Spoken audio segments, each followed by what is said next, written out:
Building wealth beyond stocks. When most people think of investing, the stock market is usually the first thing that comes to mind. But smart investors know that true wealth building often comes from diversification, spreading investments across different asset classes that perform differently under varying market conditions. This chapter explores ETFs, bonds, real estate, and alternative investments, and how you can use them to build a more stable, long-term financial future. 1. Exchange-traded funds. ETFs, the easy diversifier. What they are: ETFs are baskets of securities like stocks, bonds, or commodities that trade like a stock on an exchange. Why they're powerful: they provide instant diversification with just one purchase. For example, instead of buying 500 individual companies, you can buy an ETF that tracks the S&P 500. Beginner tip: start with broad market ETFs, like index funds, then later explore sector-specific ETFs, tech, healthcare, green energy. Example story: imagine you want to invest in renewable energy, but don't know which company will succeed. A clean energy ETF allows you to invest in the whole sector, reducing risk while capturing growth. 2. Bonds, the stability factor. What they are: bonds are loans you give to governments or corporations in exchange for fixed interest payments. Why they matter: unlike stocks, bonds tend to be more stable and provide consistent income. They're often called fixed income investments. Beginner tip: U.S. Treasury bonds are among the safest, while corporate bonds can pay more but carry higher risk. Example story: think of bonds like lending money to a friend who pays you interest regularly. Some friends, like the U.S. government, are very trustworthy, while others, like certain companies, might pay more but could default. 3. Real estate, tangible wealth. Direct ownership. Buying rental properties give you both monthly income, rent, and long-term appreciation, property value rising. REITs, real estate investment trusts. If you don't want to manage properties, you can invest in REITs, which are companies that own and operate real estate. REITs are often traded on stock exchanges like ETFs. Why real estate works: it provides diversification, cash flow, and a hedge against inflation. Example story: imagine owning a small apartment building that pays you rent every month. Even if stock prices fall, tenants still pay rent, giving you steady cash flow. 4. Other alternatives beyond the traditional. Commodities: gold, silver, oil, or agricultural products. Investors use them as hedges against inflation and uncertainty. Crypto assets: highly volatile but growing in popularity. Best for small speculative portions of a portfolio. Private equity/startups: investing in early-stage companies, though risk is very high. 5. Why mix them together? The key isn't choosing one but balancing them. When stocks fall, bonds might stay steady. When inflation rises, real estate and commodities can shine. This balance reduces risk and creates multiple streams of growth. Sample portfolio for beginners: 60% stocks and ETFs, 20% bonds, 15% real estate, direct or REITs, 5% alternatives, crypto, commodities. Key takeaway: building wealth isn't just about picking the hottest stock. It's about creating a well-rounded portfolio that weathers storms and thrives in the long term. ETFs simplify diversification, bonds provide stability, real estate adds tangible income, and alternatives give you exposure to new opportunities. High voltage hook for your video. Stocks are just the beginning. Want to know where the wealthiest investors actually put their money? Let's talk about ETFs, bonds, real estate, and more. The secret sauce behind building true long-term wealth. How to create your first diversified portfolio step by step. At this point, you've learned about stocks, ETFs, bonds, real estate, and even alternative assets. Now the question is, how do I put it all together into one working portfolio?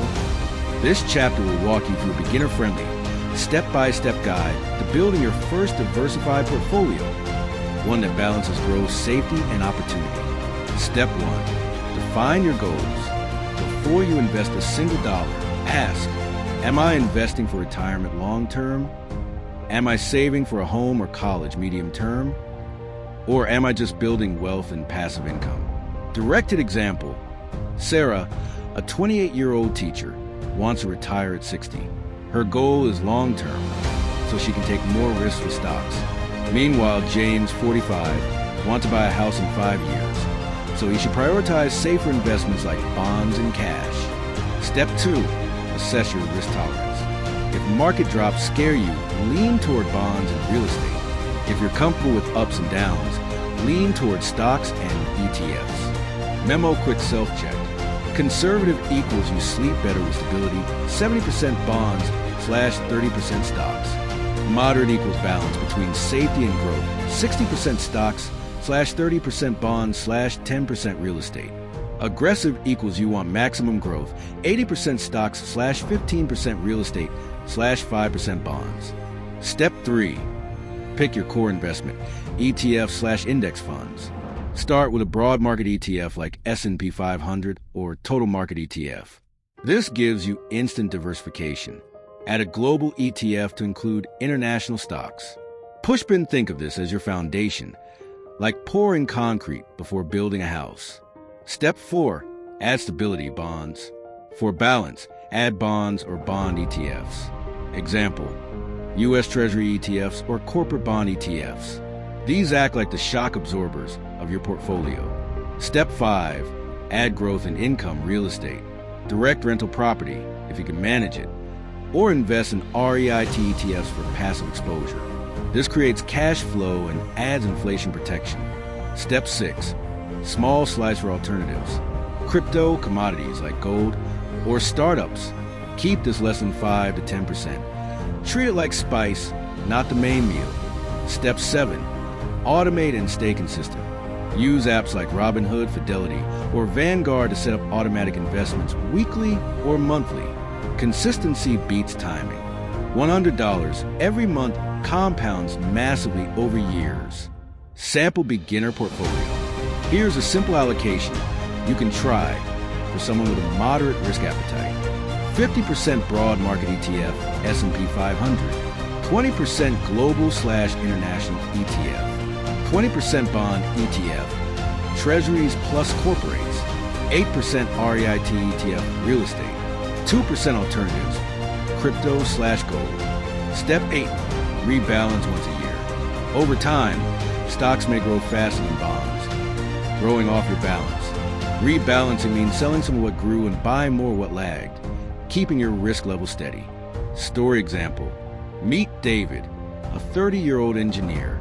He starts with $500 per month into a portfolio split 70% ETFs, 20% bonds, 10% REITs. After 5 years, stocks outpace everything and grow to 80% of his portfolio. To rebalance, he sells a low stock ETF and buys more bonds and REITs. This way, he stays aligned with his risk tolerance. Key takeaway. Creating your first portfolio is not about chasing hot stocks. It's about structure, balance, and consistency. Start small, stick to your plan, and remember, the best portfolio is the one you can stay invested in during both good times and bad. High voltage hook for your video. Most beginners think investing is about picking the right stock. Wrong. It's about building a portfolio that grows and protects you at the same time. Let me show you how to create your very first diversified portfolio, step by step. Common mistakes beginners make when building a portfolio and how to avoid them. When beginners start investing, the excitement of getting into the market often leads to mistakes that cost time, money, and confidence. Don't worry, mistakes are part of learning, but if you know them ahead of time, you can skip the painful lessons. Here are the biggest beginner mistakes and how you can avoid them. Mistake 1, trying to time the market. Many new investors think they can guess the best times to buy and sell. They wait for the perfect dip or panic sell during a crash. Reality check. Even professional investors can't consistently time the market. Solution white heavy check mark. Stick to dollar cost averaging, investing a set amount regularly, no matter what the market does. Over time, this smooths out the highs and lows. Pushpin example. In 2020, during the pandemic crash, many people sold in fear, but those who kept investing saw their portfolios nearly double in the recovery. Mistake 2, putting all eggs in one basket. Beginners often put all their money into one stock, one ETF, or even one asset like crypto. Reality check. That's gambling, not investing. Solution white heavy check mark. Diversify across stocks, bonds, real estate, and global markets. This way, if one investment fails, others can balance it out. Pushpin's story. Tom invested everything into one hot tech stock. It soared for a year, then dropped 70%. Meanwhile, his friend Jane spread her money across ETFs, bonds, and REITs. She slept better and grew steadily. Mistake 3. Ignoring risk tolerance. A beginner invests aggressively, then panics when the market dips 10%. Solution: white heavy checkmark. Choose a portfolio you can emotionally handle. If you can't stomach a 20% drop, you need more bonds and safer assets. Pushpin rule of thumb. Your portfolio is only good if you can stick with it during both bull and bear markets. Mistake 4. Forgetting to rebalance. As markets shift, your portfolio can drift away from your target allocation. Solution: white heavy checkmark. Rebalance once a year by selling some winners and buying more laggards. This keeps your portfolio aligned with your goals. Mistake 5. Neglecting fees and costs. High-fee mutual funds or constant trading can eat up your returns. Solution: white heavy checkmark. Stick to low-cost ETFs and index funds. They keep more of your money compounding for you. Mistake 6. Following hype and social media trends.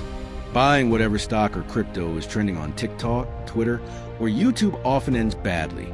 Solution: white heavy checkmark. Have a strategy and stick to it. Don't chase hype. Pushpin example. Remember meme stocks like GameStop and AMC? Some early buyers got rich, but many latecomers lost everything. Mistake 7. Not thinking long-term. Many beginners expect to get rich in a year. Investing doesn't work like that. Solution: white heavy checkmark. Focus on 5, 10, 20 years. Compounding needs time. Patience is your superpower. Pushpin example. $500 invested monthly at 8%, return grows to nearly $745,000 in 30 years. That's the magic of long-term investing. Key takeaway: investing mistakes are normal, but avoidable if you stay consistent, diversify, match your portfolio to your risk tolerance, and keep emotions in check. You'll already be ahead of 90% of beginner investors. High voltage hook for your video. Most beginners lose money in the stock market, not because the market is bad, but because of 7 simple mistakes. Today, I'll show you what they are and how you can avoid them.